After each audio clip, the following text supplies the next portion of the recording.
time evolves and comes to a place where it renews again. There is first a purification time, then there's renewal time. We are getting very close to this time now.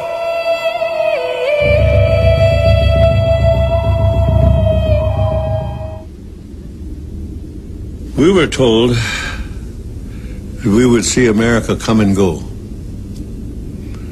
And in a sense, America is dying from within because they forgot the instructions on how to live on Earth.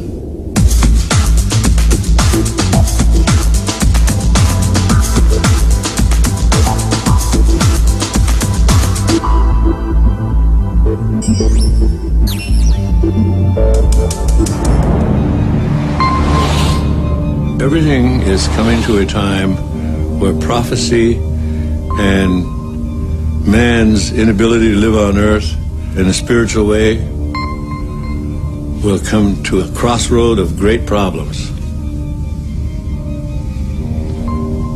It's the Hopi belief, it's our belief that if you're not spiritually connected to the earth and understand the spiritual reality of how to live on earth, it's likely you will not make it. When Columbus came, that began what we term as the First World War. That was the true First World War when Columbus arrived. Because along with him came everybody from Europe.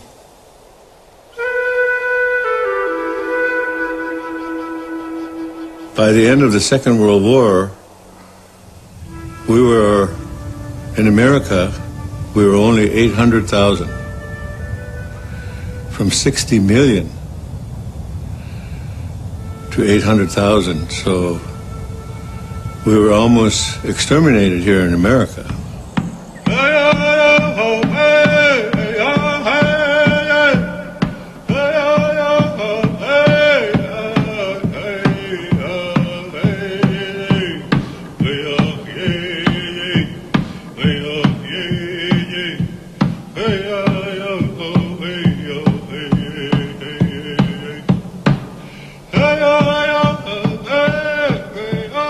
Everything is spiritual. Everything has a spirit. Everything was brought to you by the Creator, the one Creator. Some people call him God. Some people call him Buddha. Some people call him Allah. Some people call him other names. We call him Tonkashila, grandfather.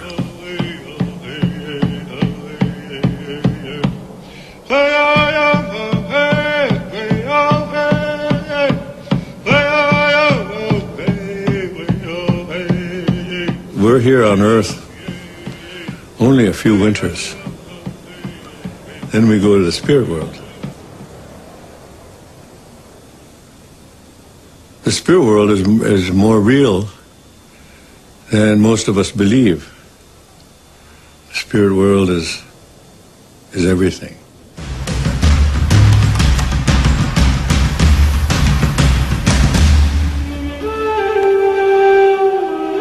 Over 95% of our body is water.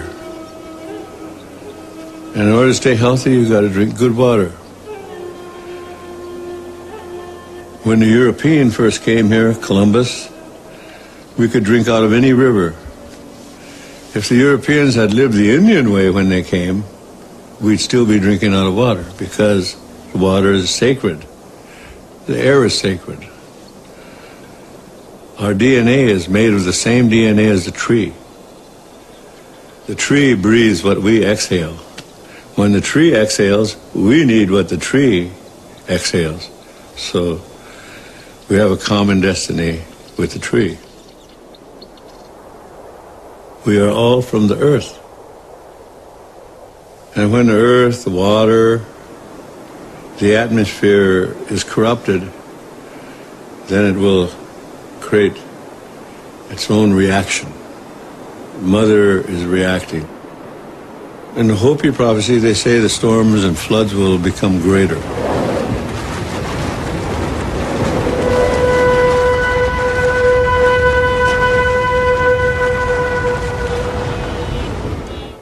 To me, it's not a negative thing to know that there will be great changes. It's not negative. It's evolution. When you look at it as evolution, it's time. Nothing stays the same. Sedan Darwin skrev sitt berömda verk om arternas uppkomst har vetenskapen varit övertygad om att människan härstammar från aporna. We always say, that might be your ancestor, but it's not our ancestor. He is a relative, but not our ancestor. You should learn how to plant something. That's the first connection. You should treat all things as spirit. Realize that we are one family.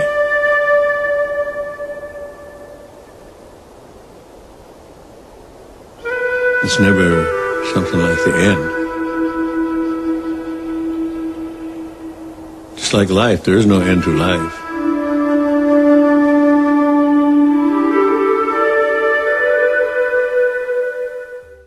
That's about seed, that's about life. Seventh generation is about vision.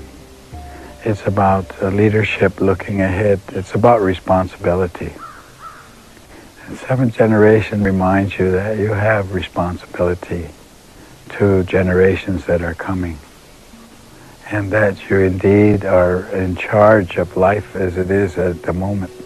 Every generation has its time, and every generation has its leaders, and every generation has its heroes. Every generation has all of that. And when that generation passes, the next generation will have the same. They will also have their leaders, they will also have their heroes, they will also have their problems, and they will also have the continuing responsibility to look out for the next 7 generations. Go to 3. Done too. All you gotta do is copy them. You have to raise your own leaders. They're not going to come out of the air. They're not going to come from what you can see around now. You got to start it just the way a little plant grows. You got to do that. Raise your leaders. And how do you go about that, raising your leaders? Is that with the attitude? Well, first of all, you have to observe that all children have a common leader. You watch children play, and it doesn't take you very long when you can see who the leader is. And now you have to guide that person. And you have to deal with that person. And you have to recognize that that person really understands. And so maybe by the time they're a little child, whether it's a boy or girl, you've been observant for 19, 25 years. It comes time to move, and you walk in and you know who you're talking to. Because there's natural leaders.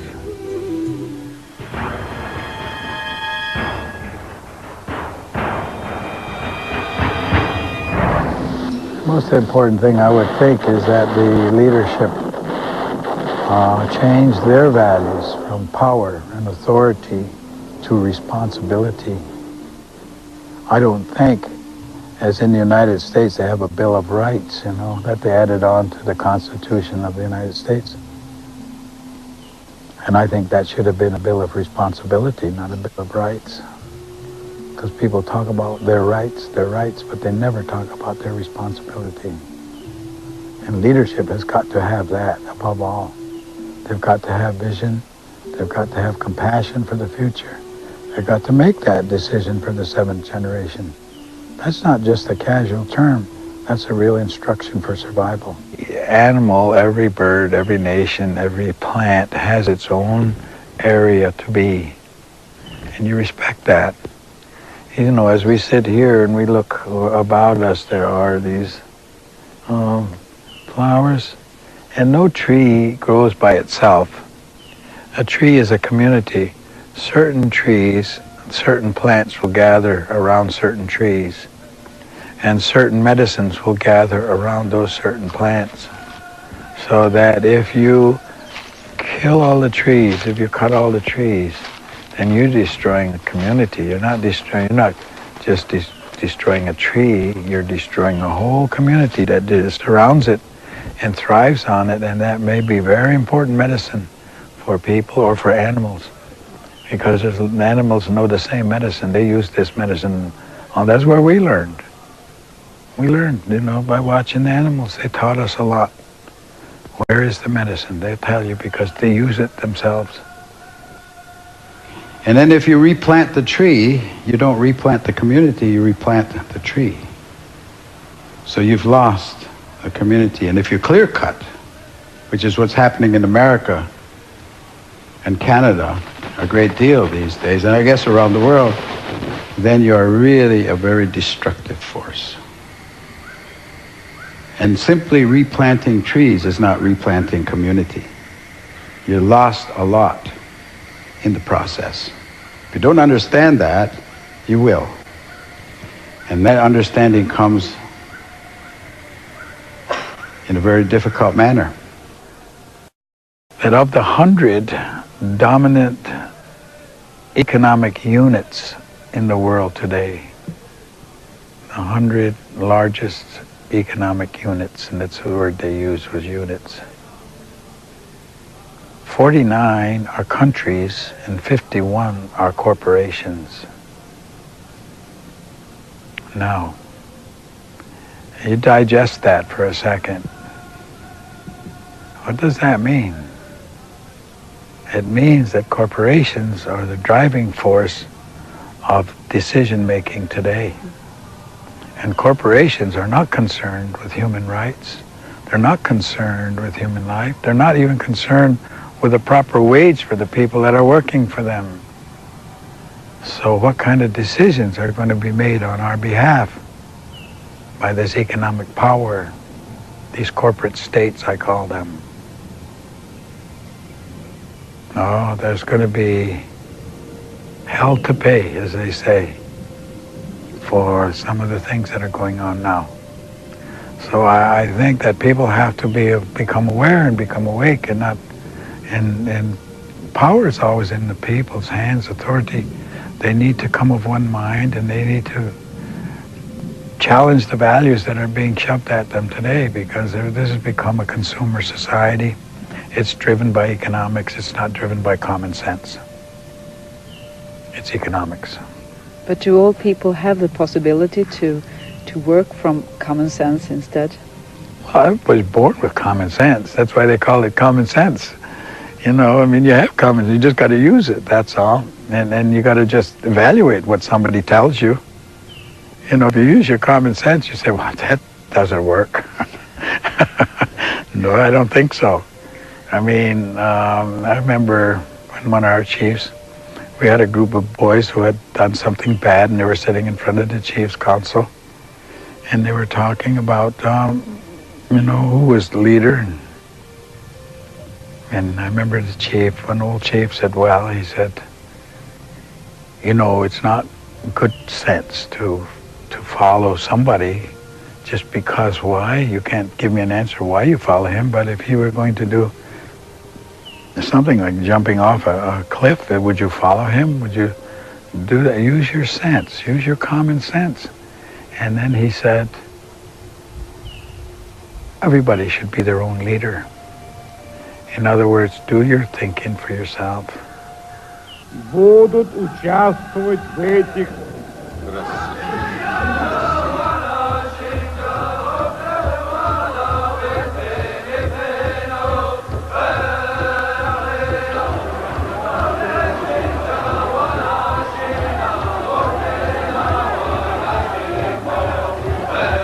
I had no prior knowledge of the Watergate break.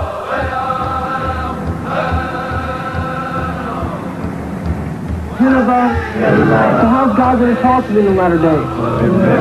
And he's going to bring that book. So there'll be no excuses. Now we see flames. We are seeing flames coming out of it. The compound is on fire.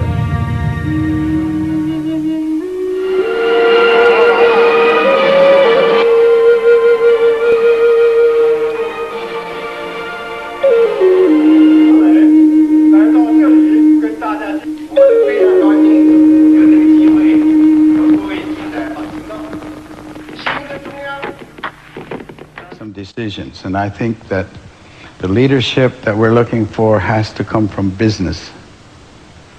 Very, very important now, because business carries more authority, and they carry the economics of the world. Today, we're bound together much closer than we were so many years ago, 1,000 years ago.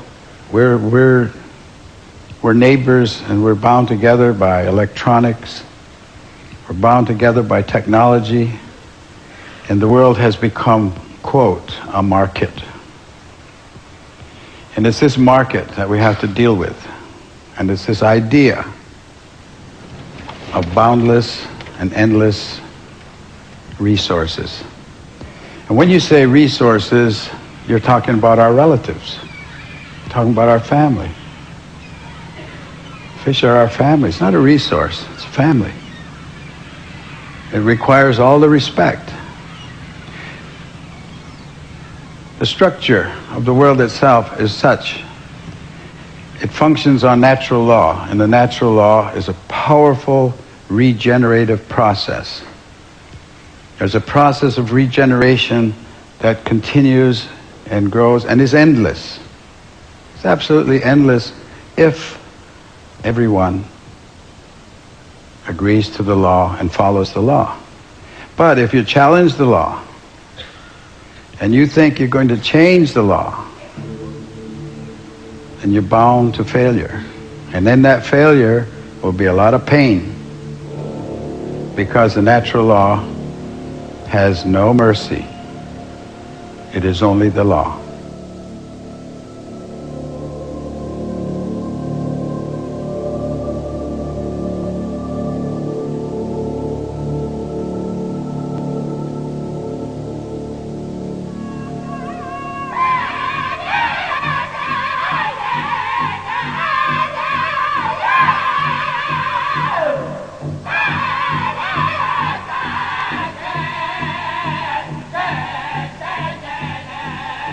The earth is all-powerful. Wasn't made here for human beings. He said we're part of it. But we don't have to be here, because the earth has its own process. And if it becomes to the point where you destroy yourself as human beings and you destroy life and finally leave this earth, the earth's not going to disappear. There's not going to be an end of the world. That's really a very interesting concept to us. No, the world won't end. People's life on it will. So it's not the end of the world you're talking about, it's the end of us. And the world, no matter what damage you think you've done to it, will regenerate, will regreen, will redo everything that was here at one time, except there won't be any people. Because it's got all the time in the world. I said, now, as you're coming down the final stretch, you're racing towards the finish, and there is the stone wall, and you're not pulling your horse. You're not stopping. You're in fact accelerating. I said, now, that's the way I see the use of what you call resources. You're using them faster than they're reproducing. And you're headed towards that disaster, and none of you are pulling your horse. I said, take the example of a car race or racing cars. They have a yellow flag. When there's an accident or something, a yellow flag comes out, everybody gets into line, and they slow down, and they have sort of a common sense about that, at least. I said, do you have a concept of a yellow flag?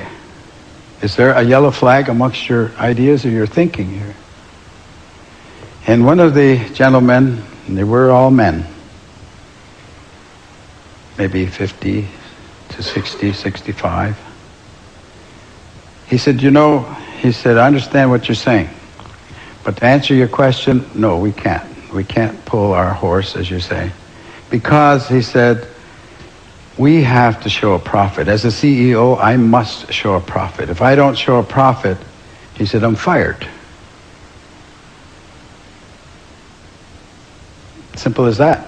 I'm out of a job. I have to show a profit. I said, to who?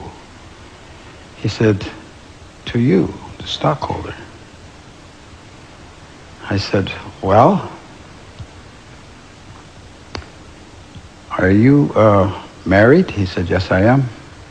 I said, do you have children? He said, yes, I do. I said, do you have any grandchildren? He said, I have two boys.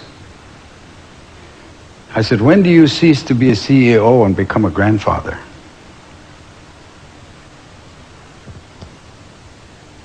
There was a lot of silence there because that was a moral question. And if you don't have a moral question in your governing process, you don't have a process that's going to survive. That's the governing law, the moral question. You must have a moral society, or you won't have any. He couldn't answer the question, and neither could anyone else, because it was a moral question. That's what we have to get back to. So they said, well, got kind of heavy silence there. So they said, look, you're an Indian, and we keep hearing about Indian prophecies. Can you give us a prophecy? Can you tell us a prophecy? And of course, I told him a lot, because I know a lot of them. But at that particular moment, I said, certainly I can. And I can guarantee it. I said, really? Well, what is it? I said, next year you'll meet and nothing will have changed. And again, there was silence. We're moving in a very direct line to that stone wall. I do not believe personally that we have passed the line or the point of no return. But we're approaching it. We're approaching it. And every day that you don't do what's right is a day that you've lost an option. And you're losing your options every day.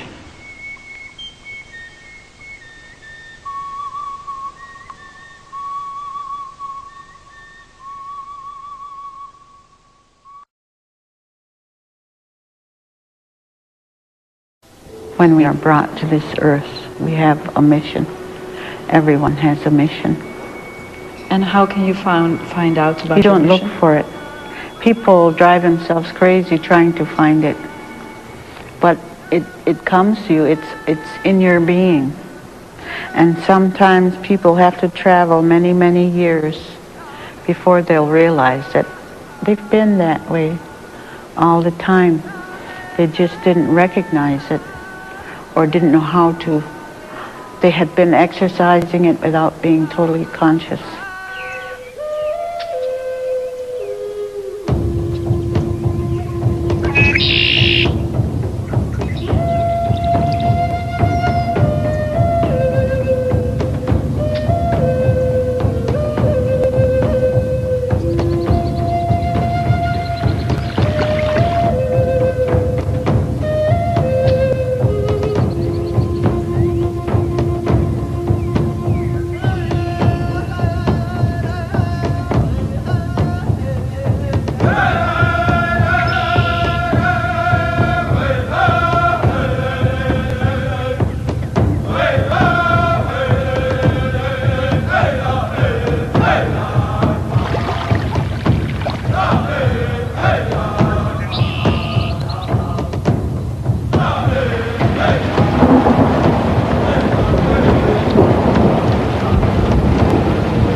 And so we were sent a messenger, and we call him in English the peacemaker.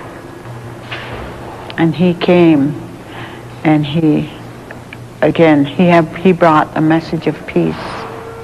And the power in the message was only words, the teachings that compelled these people to believe and take up the way of peace. When he first gathered the chiefs together on Onondaga Lake, which is not far from here, this great lake at this time, he gathered all the leaders together, and then that's when the instructions began. So he would watch from the bush until he could discern who was the most powerful man in this village, this settlement, who was the one most feared, or who was the most evil and fearsome man here. And that is the one he approached when he found out who that was. And there's an illustration in every step of the stories as they are told. Illustrations of how we should live and how things can be if you follow the peaceful path. Why did the peacemaker choose the most feared and most evil man? Because the message that he was bringing was a message that was going to bring about these people who didn't know what it was anymore for a person to die naturally. Everybody just died from being killed by another human. No one knows exactly how long ago, but at least 1,000 years, and probably more. But at least 1,000 years ago, this peacemaker brought this message to our people. Because we were in warfare, we were fighting, it was a terrible time. It's similar very much to what's happening in Bosnia now, where the interfighting amongst the people themselves was going to be what they call attrition. It was attrition. You never gave up. One side never got even. You kill, I kill. You kill, I kill. You kill, I kill. And he came at that time when we were in that kind of position when the leaders were the strongest, not necessarily the wisest. When it was the strength that was in charge and in command, and the women and children were frightened of their own men. They would not be even in the same house. They would run and hide because it was so fierce. And it was at that time this peacemaker, this messenger brought us this message of the great law, the great peace is what it amounts to. And so the message that he was bringing was a respect for life and thanksgiving for life and living things. And so these men who were so feared by everyone, they enjoyed that life that they were living. And so it was not totally their vision that they should turn into such a peaceful person, that no one would be afraid of them anymore. Finally, he accepted totally the message of peace. And so because he had been such a powerful person, to appease him, he was given that very special seat at the head of the council that was now being formed. And he was going to be named the firekeeper of all these other councils who now became one. And this was after he gave all the instructions on how to counsel. He gave the power and the authority and the responsibility to the different groups. He said the men would be responsible for the council to use their good minds now. Instead of fighting, they would now use reason and law. Law would be the basis, and you'll use your mind and you will not fight. And you will sit in council, and he said, we'll call this the council of the good minds. And he said, and the women who are fundamental to life and female, as we all look around and we talk about the seed, well, this is the female again, you see down here, this is her work. Her work. I mean, without it, we all have seed. We're seed at one time, ourselves. comes from the two, the partner, the male and the female. Everything you see here is in twos. Nothing is by itself. Nothing can move by itself. This is his instruction. And so the female carries life. She is fundamentally important. Without the female, there is no life. None. Ever. Anywhere. And so that is the story of how the peacemaker, the message of peace that the peacemaker brought to the people, was able to convert these people into a peaceful society. And that's when the structure of all this leadership, this chieftainship, began. And we've been doing our best to continue that, and here I stand today as a member of the council that he set up so long ago with the same principles, the same mandates, but certainly in a different time and a different place. No less and probably more responsibility. And we look about for allies, we look about for friends, we look about for people who will understand and agree with those mandates of peace. And that is what we're talking about today, because that is the mandates for life.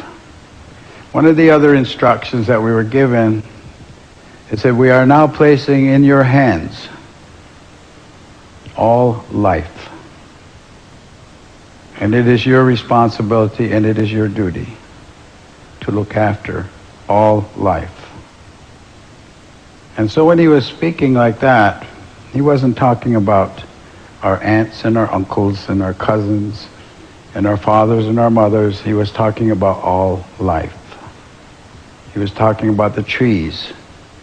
He was talking about the fish, the animals, everything that grows, everything with life, because it is a family. We are a family, all life. Our brothers and our sisters to the west of us, called the Lakota people, have a way of finishing their prayer, their thanksgiving, and they say, all my relations. And when they say all my relations, that is precisely what they're talking about. They're talking about all life. When we traveled and we talked with the Aboriginal people from Australia, they talked about the two laws. And when we questioned them about the two laws, they were talking about all life. We give thanks for all of these every time we meet together, no matter how many or how few the Thanksgiving address is given.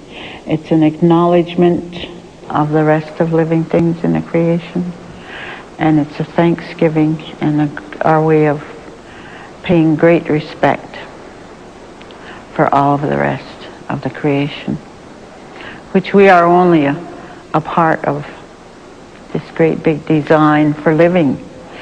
And if any one of the other components were to fall out from that cycle, there would be a great imbalance, and eventually it would collapse. It would be gone. We, as mankind, are the only ones who do not give to the rest of the cycle. For the rest of the cycle is constantly giving, giving, and giving. And we are constantly taking and taking and taking so that we might have life. But even for American Indians, materialism and power has been very tempting lately. They're human beings. I mean, everybody's a human being. I mean, I look around and I see this pell-mell run for gaming, gambling, high-stakes casino. Indians got gold fever, just like the white man. So that's what I look at it, and I say it's the same thing as the white man. We used to laugh at him because he was so crazy when it came to gold. Now we look at our own people, and they're running around with the same look in their eye. And I'll tell you, it's not so funny anymore. Peace is it's an everyday fight. It's something that goes on all the time. You know, we believe that ourselves are one half the negative, one half the positive, and it's the balance that's important all the time, to keep the balance.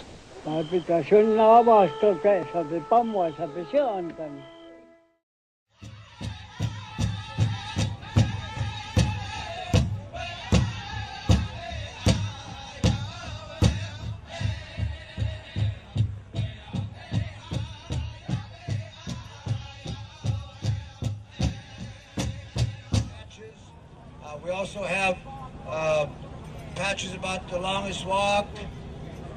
Again, this is how we're going to raise monies to get back.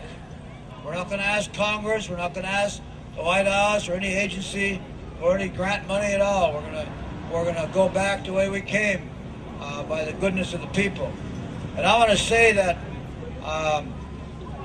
the people out there were very generous. They're extremely generous. We'd arrive sometimes late at night, and they will have been waiting for us 6-7 hours, but they did wait. And they provided us with food, lots of food. And then as we began to cross the country, truck drivers were stopping, people were stopping and offering us cases and cases of water. So there, I know from that beginning, from the very fact that they did that, I know that the people in America are still good. There's still goodness in our people. No matter what this government does, what they commit themselves to do, engaging us in this war or that war, there are still some good people in this country. We crossed 35 native reservations, 35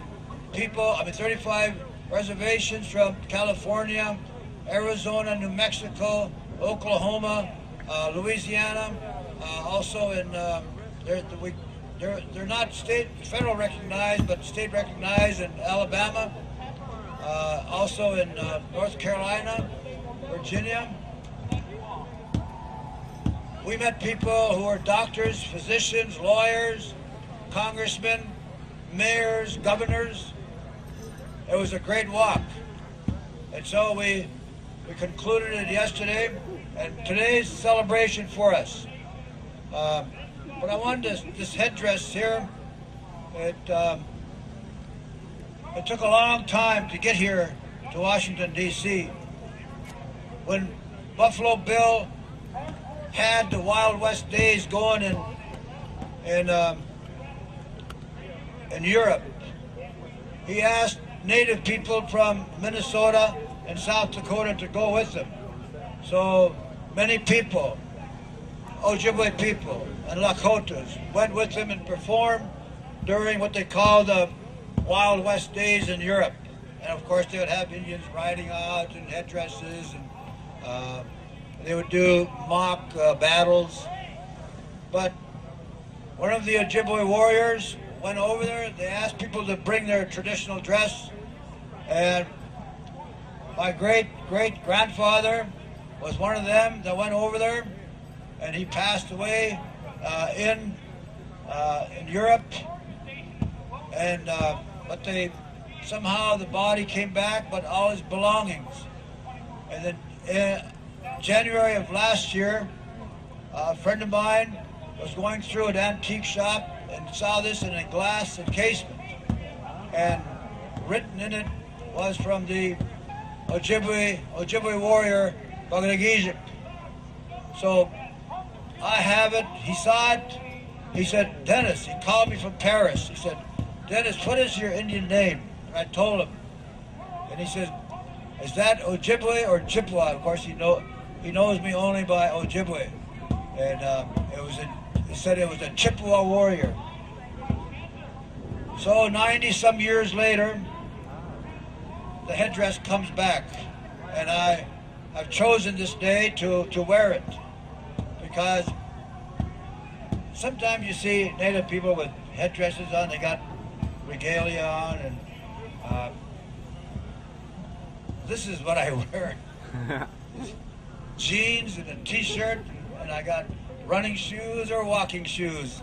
So I want to thank the drummers that came, and the singers, of course. A lot of dancers coming from different ways. Some of the dancers were with us on the longest walk. Chili, the grass dancer, was with us. Also, Wayne Crew